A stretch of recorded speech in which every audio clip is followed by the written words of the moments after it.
Amy Walker was 26 years old and carried a routine on her shoulders that weighed more than she usually admitted. 2 years ago, her nights were spent at Joe's Diner, a small, old-fashioned restaurant on the side of a state highway where truckers, tired couples, and random travelers stopped for coffee or an apple pie.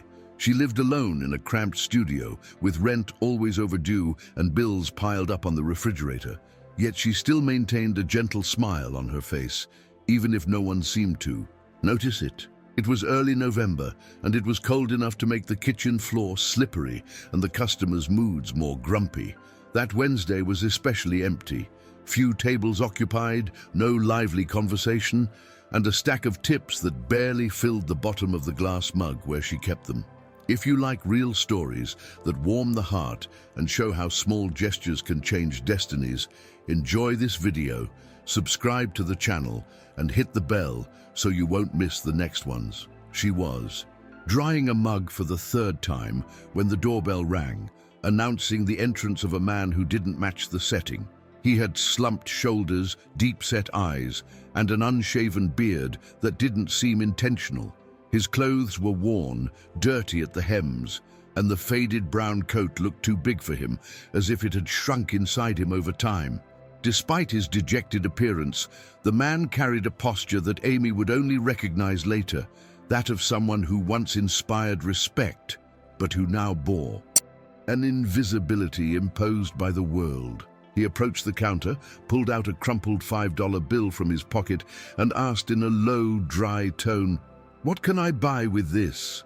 Amy looked at the man for a few seconds, as if trying to decipher not only what he wanted to eat, but also what he had been through until then.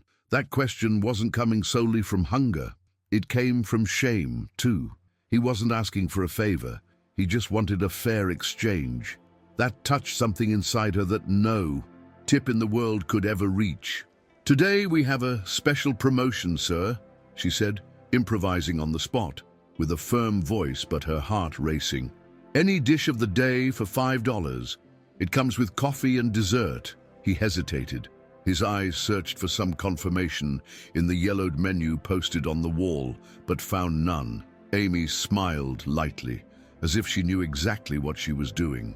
The man slowly nodded, put the money back in his pocket, and thanked her with a "thank you very much" that seemed to carry years of accumulated weariness. She served him a full plate, roast meat, mashed potatoes with gravy, steamed vegetables, and a slice of apple pie. When she placed the cup of coffee next to the plate, she noticed his eyes were welling up, and without saying a word, he moved away to give her space. She returned to the counter with light steps, but her stomach felt tight. She had just paid for the meal out of her own pocket, something she knew she couldn't do more than once that month. Even so, she didn't feel regret. She felt fear of Rick finding out. The manager of Joe's Diner was the type of man who measured everything in numbers. A plate of food wasn't a gesture, it was a cost. A poorly dressed customer was a risk. He used to say that charity was the beginning of bankruptcy, and that treating everyone the same was amateurish. Amy knew that. She also knew that if Rick saw that man eating without paying full price, there would be consequences. Still, she couldn't convince herself that she had done something wrong. On the contrary, for the first time that night, she felt she had done something right. Rick appeared shortly after, with that hurried gait of someone who always seemed late for something that only he considered urgent. His hair was slicked back with cheap gel, a dress shirt tight on his shoulders, and the irritating habit of snapping his fingers as he walked. When he passed by the counter, his gaze stopped for a second on the man sitting at the table. He frowned and looked away. Amy tried to appear busy, cleaning a counter that was already clean. But Rick was like a sniffer dog when he sensed something was off. He returned with firm steps and asked, in a raised tone, who had attended that guy. The man continued eating in silence, trying to pretend it wasn't him. Amy slowly lifted her head and said that it had been her. Rick asked how much he had paid, and she answered with the same lie she had told the man. "Special promotion of the day." Rick didn't reply immediately. He looked at the plate, looked at Amy, and then let out a dry laugh as if he had just heard the stupidest thing in the world. That's when the scene turned into a nightmare. Rick approached the table, grabbed the plate by its edges, and with a brusque movement threw it straight into the trash behind the counter. The food fell with a muffled sound, and the ceramic plate cracked as it hit the edge of the bin. The man stood up, startled but didn't say a word. He just stood there with his eyes down and fists clenched. Amy ran over to Rick, indignant, saying that he had no right to humiliate anyone in that way. But Rick was just getting started. In front of the few customers and the 2 colleagues on shift who pretended not to see, he declared that Amy was fired for disrespecting the house rules. "If you want to do charity, do it with your salary, not with my restaurant." The words cut like a knife. Amy stayed there, frozen, trying to understand if this really had happened. No one said anything, not a look of support, not a gesture, only the sound of the door closing as she left. Outside, the air seemed colder than before. Amy leaned against the restaurant's side wall and took a deep breath, trying to hold back the tears. It wasn't just about being fired. It was about the way everything had happened, the lack of humanity, the silence of the colleagues whom she helped during shift changes and covered for when they were late. She thought that in some way all of that had some value, some loyalty. But that night, it became clear that she was alone. Worse than losing her job was the feeling of being meaningless to everyone inside. As she walked along the nearly deserted road, listening to the distant sound of cars, Amy took off her apron, tied it in a knot, and tossed it into her backpack. It was like closing a chapter made of cold coffee, long shifts, and small ignored gestures. Yet even with all that, she didn't regret it. She couldn't. The look in that man's eyes when she handed him the plate, that was enough. She arrived home in the early hours. The building was quiet, as always. She climbed the stairs slowly, with her head full and her body exhausted. She entered the apartment, took off her shoes, and collapsed onto the mattress on the living room floor, the only place she had been sleeping since the bedroom's plumbing had given out. The streetlight's beam invaded through the broken window shutter, illuminating the notebooks piled up next to the wall. Amy had dreamed of many things: being a social worker, working with people, making a difference. But life took another path, as it does for almost everyone. She closed her eyes, but couldn't sleep. The image of the plate being thrown in the trash came back like a hammer blow, not because of the cost of the food, but because of the dignity that went with it. She thought about the man, his shame, his silence, and she cried. Without sound, without drama, she just let the tears flow, as if she no longer had the strength to hold anything back. The next morning, Amy woke up to the persistent sound of a garbage truck passing by on the street. She had slept only 3 hours, but her body felt as if it had been run over. Still in her sweatshirt, without the energy to change, the only thing she managed was to warm up some coffee that had been stale since the day before. While drinking it, she thought about the bills. The rent was due in 4 days, and she had just over $50 in her account. She printed some resumes, the same ones she had been updating since last summer, and put them in her backpack. The plan was simple: walk around the city, handing them out at shops, markets, diners, anywhere there might be a vacancy. She descended the stairs with heavy steps, feeling the same anguish she had as a teenager when she went out looking for an internship without knowing anyone. The difference now was that besides the financial pressure, there was a kind of shame clinging to her, as if she had done something wrong by following her heart. She spent most of the day hearing, "We'll call you," "For now we're not hiring," and "Leave your contact in case a vacancy opens up." The words always sounded polite, but laden with that tone of indifference that she already knew well. At the end of the afternoon, she sat on a park bench in front of a supermarket, with aching feet and a head spinning from exhaustion. She thought about going back to the restaurant just to pick up her things that had been left in the staff locker, but she gave up. She didn't want to see Rick, didn't want to face anyone there. Then she noticed a strange movement on the other side of the street. A dark van parked at the door of Joe's diner. 4 men dressed in military uniforms, impeccably aligned, got off. Then a 5th man exited from the back seat, and Amy needed a few seconds to recognize him. It was the same man, in from the previous night, but now he didn't even look like a shadow of the one who had entered the restaurant with $5 in his pocket. He was standing upright, chin lifted, wearing a dark blue uniform adorned with medals that reflected the late afternoon light. Amy felt a chill in her stomach. The transformation was so impressive that for a moment she doubted if it was really him. But those eyes were unmistakable. Eyes that she had seen filled with hunger and exhaustion were now firm, determined. The group entered the restaurant, and through the window she managed to see the exact moment when Rick appeared in the dining area with his usual arrogant expression.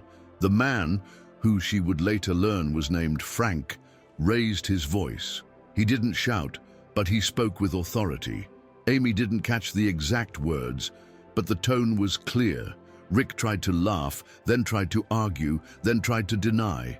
Nothing worked. One of the uniformed men, older, with golden insignia on his shoulder, introduced himself as a colonel and said something that made Rick pale. Amy crossed the street without thinking. She didn't know why. She just went. When she got near the door, Frank saw her. His look changed, softened. He took 2 steps forward, as if reuniting with someone he hadn't had the chance to thank. Rick turned immediately, red with anger. "Oh, of course, look who's here. The little charity girl," he said sarcastically. But this time no one laughed. The colonel cut him off with a gesture, polite but firm. "This young lady, sir, showed more honor in one night than many do in an entire lifetime." Rick tried to say something, but was ignored. Amy felt the ground spin. It all seemed surreal. The man she had helped was now there, surrounded by people who treated her with respect, and Rick, the man who humiliated her, was cornered in his own restaurant. It was as if the world had, even if only for a few minutes, turned upside down. Outside, the commotion began to draw attention. Curious customers stopped to look. Some neighbors approached. Amy didn't know how to react. She stood on the sidewalk, unsure whether to go in, to express gratitude, or to cry. It was Frank who decided for her. He walked up to the door and called her by name. "Amy Walker, right?" She nodded, still speechless. He smiled slightly, as if recognizing an important person. "We were looking for you." It sounded so unexpected that Amy had to ask, "Why?" The colonel, who was now beside Frank, replied. He said that Frank had told him what she did, that he spoke about it in detail, with emotion, and that it impacted everyone who listened. Most people would have turned away. You didn't.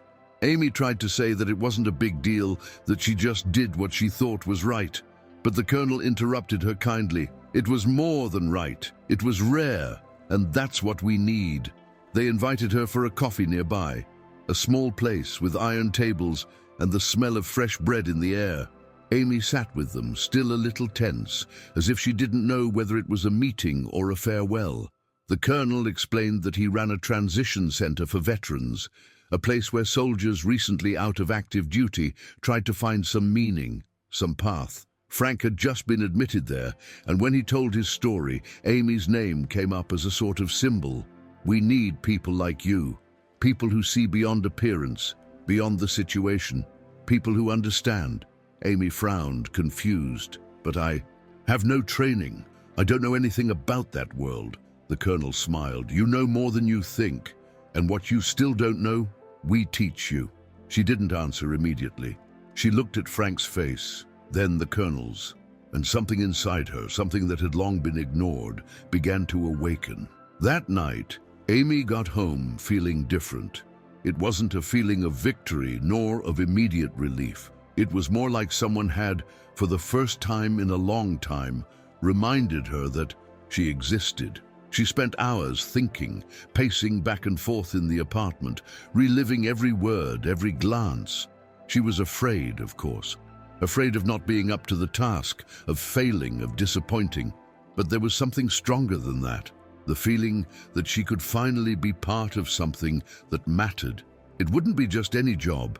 It was a chance to be in a place where her empathy wasn't seen as weakness, where her instinct to help someone wouldn't result in being fired. For the first time since she dropped out of college and started working at Joe's Diner, Amy felt that maybe there was another possible path. A path she hadn't planned, but that in some way seemed tailor-made for her. 2 days later, she showed up at the transition center with a backpack on her shoulders, worn jeans, and a new notebook. She was greeted with a warm hug by a woman named Denise, the coordinator of the place, who introduced her to everyone else. The space was simple, with support rooms, a small collective kitchen, an outdoor area with wooden benches and leafy trees that provided shade all day. There, Amy met men and women of all ages, each with a different past, but with something in common. All carried in their eyes the same weariness that she had seen in Frank on the first day. Some talked a lot, others barely spoke. There were those who laughed loudly to disguise the pain, and those who sat for hours staring into emptiness. Amy didn't understand all the codes, didn't know all the rank names or technical terms, but she listened, attentively, respectfully, and little by little, that began to make a difference. By the way, if this story has touched you in any way, share it with someone who believes in the power of empathy. And don't forget to leave your like, it helps a lot. Amy began by helping with the simplest tasks: serving coffee, organizing files, accompanying appointments. But even in these small functions, she did something that no one there could ignore. She looked into people's eyes. She asked how the person was and truly waited for the answer. And when the answer came laden with pain, she didn't look away. That was what made her different. In a short time, she began to be called to help in discussion groups, group activities, and even in home visits. Frank was her partner in many of these actions. He, who before barely spoke 2 words, now made it a point to tell his story as a way to motivate others. Whenever he spoke of Amy, he said the same thing. She saw a human being where no one else saw anything. That phrase spread, becoming almost an internal motto of the center. Amy, still without a diploma or an official badge, became a reference. The days began to have a different rhythm. Amy woke up early, took 2 buses to the center, and returned late at night with her head full of stories, some sad, others inspiring. There were days when she got home crying, unable to exactly explain why, but there were others when she smiled too. Herself on the way back, remembering some joke she had heard, a tight hug, someone who managed to take one more step. Her world, once restricted to the greasy counter of a restaurant and an overdue electricity bill, was now made of real people. People with scars, with traumas, but also with dreams and the will to start over. And Amy, little by little, began to realize that she wasn't there only to help others. She was also being transformed. Every conversation was a mirror. Every pain she heard allowed her own story to find room to heal. It was on a Friday, with weak sunshine, that everything connected in a way she would never forget. The center was organizing a community event, a fair open to the public, with cultural presentations, food made by the veterans themselves, and workshops on social reintegration. Amy had been one of the people responsible for coordinating everything. It was the first time she took on a leadership role, and even with the nervousness, she was managing every detail. The team trusted her. Frank was by her side, taking care of security and guiding the visitors. They became an inseparable duo, not in a romantic way, but with a rare harmony, based on mutual respect and the silent gratitude each had for the other. That day, the courtyard was full. Children running, veterans laughing, music playing softly. It was a light, lively atmosphere. But then she saw, in the distance, a man standing at the entrance, and everything inside her stopped for an instant. The man was there, half hidden between 2 cars, with hunched shoulders and a cap pulled down over his eyes. His posture was familiar, not in his face, but in the way he hesitated. It was the same kind of presence that Frank had on the night he entered Joe's diner, a body trying to occupy as little space as possible. Amy crossed the courtyard without thinking, as if her feet knew the way before her head did. She got close and spoke gently. "Are you looking for someone?" The man took a while to answer. When he finally looked up, his eyes were red. He explained in a trembling voice that he had heard about the place from an acquaintance, but didn't know if he could come in, if it was really for people like him. Amy smiled. "It's exactly for people like you." And at that moment, without a script, without planning, she extended her hand. A simple gesture, but one that carried everything she had learned. And in that handshake, she saw the same spark that once shone in Frank. The event continued, but for Amy, that moment stood out as the true highlight of the day. The man, named Tyler, was carefully welcomed, introduced to the team, and within a few hours was already participating in one of the discussion circles, with a hot cup of coffee in his hands and a less burdened look. Amy watched from afar, with a strange feeling in her chest. It wasn't pride. It was deeper, as if she had finally understood her place in the world. Not because she was saving someone, but because she was present, available with an open heart. Later, as they put away the chairs and took down the tents, Frank approached her, holding something between his fingers. It was a small piece of yellowed paper, folded several times, stained with grease, and with one corner torn. "I found this in the wallet last night. I wanted you to keep it." Amy took the paper and, upon unfolding it, immediately recognized it. It was the receipt for the meal she had covered that night at Joe's diner. The ink was almost faded, but you could still see the order number and the amount scribbled in pen. She held the paper as if it were a trophy, but not out of vanity. It was more like a physical proof that that moment, which seemed small and lonely, had left real marks. "I kept it because I'd never received something so valuable for so little," Frank said, with a contained smile. Amy couldn't answer immediately. She fell silent, feeling both the weight and the lightness of that gesture at the same time. She kept the receipt in her wallet, in the same place where her overdue bills once were. Now, in that small space, there was something that wasn't a debt. It was a memory. It was confirmation. It was a reminder that even when everything seems to go wrong, it's still worth choosing to do the right thing. The following days were about picking up the pieces. After the event, more people began to look for the center. Some veterans, others relatives, wanting to understand how to help.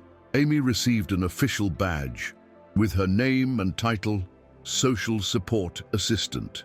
When she received it, she stared at it for a few seconds, as if it were hard to believe that that little piece of plastic represented everything she had experienced in the last few months. It wasn't just a position, it was the validation of a journey.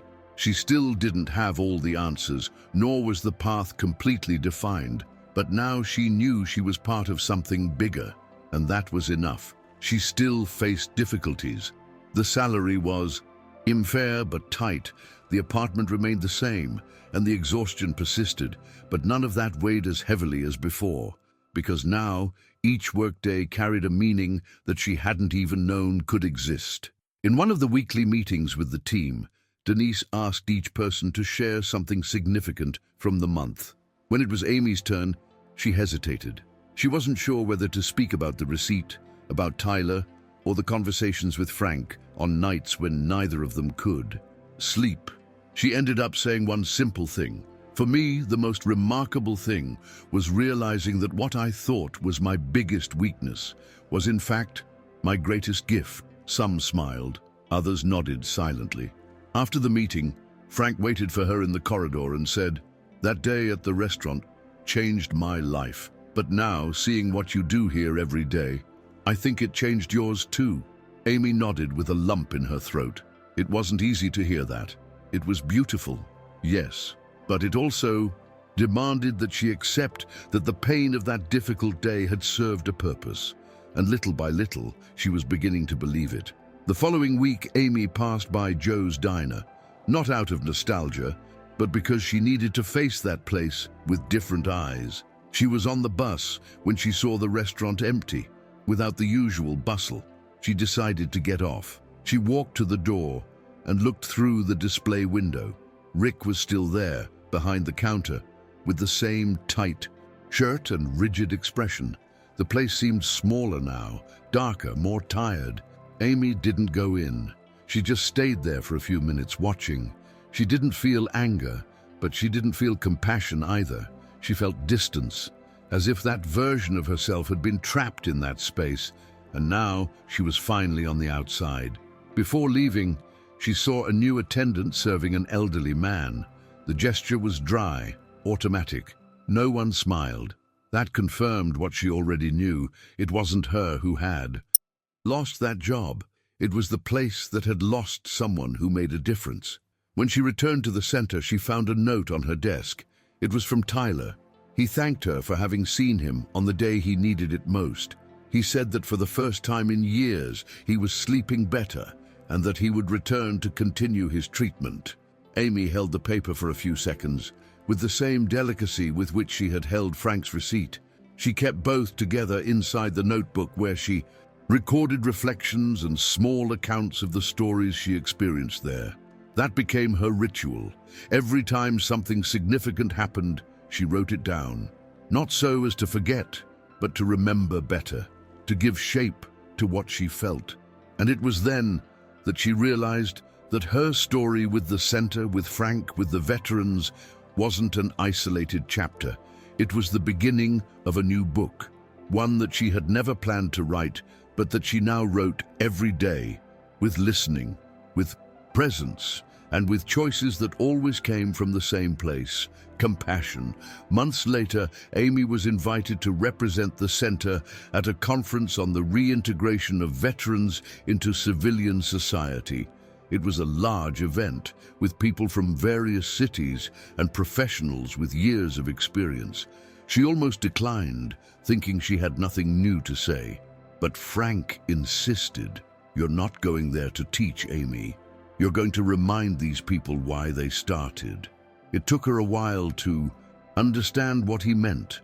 When she stepped onto the small improvised stage and looked at the audience, she felt that familiar flutter in her stomach. But unlike other times, she did not speak in fear.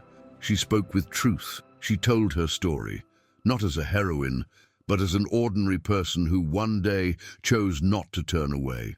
And there, in front of strangers who listened in silence, Amy saw that her voice could also open doors. After the conference, several participants came to talk. People from NGOs, health professionals, teachers, even a councilman. Everyone wanted to know more about the center, about her experience, about how they could help. Amy returned home with her heart full, but without being swept away by euphoria. She knew there was still much to learn, much to build. But now, for the first time in her life, she felt like she belonged. Not to an institution, but to a cause. And that cause was made up of faces, stories, relapses, small and silent achievements that no one published anywhere, but that changed everything for those who lived it. On an ordinary late afternoon, sitting on a bench in the outdoor area of the center, Amy saw Frank arrive with 2 cups of coffee in his hands. He sat beside her, as they always did whenever they could, and handed her the cup without saying a word. They sat there, in silence, watching the activity around them. "You know," he said, looking toward the horizon, "there are people who save lives by running into the fire. You did that with a plate of food." Amy laughed, a little awkwardly, but she kept that phrase. Years later, she still remembers exactly the tone he used. It wasn't a compliment, it was a statement, as if, in that simple gesture, she had done more than she was even capable of understanding. Today, Amy continues at the center. She has taken courses, expanded her functions, and become a reference for newcomers. But she never stopped being who she was. She still serves coffee, still listens intently, still notes every small victory in the worn notebook she carries in her backpack. And from time to time, when someone new comes in with heavy shoulders and downcast eyes, she smiles and says, Today, there's a special promotion. The phrase became a kind of password, a welcoming signal, and no one really understands what it means until they feel it. Amy's story is not about charity, it's about choice, and about how, even when no one is watching, doing good remains the most powerful decision someone can make. If this story moved you, leave your comment below. I really want to know what you felt. And of course, if you haven't subscribed yet, now's the time.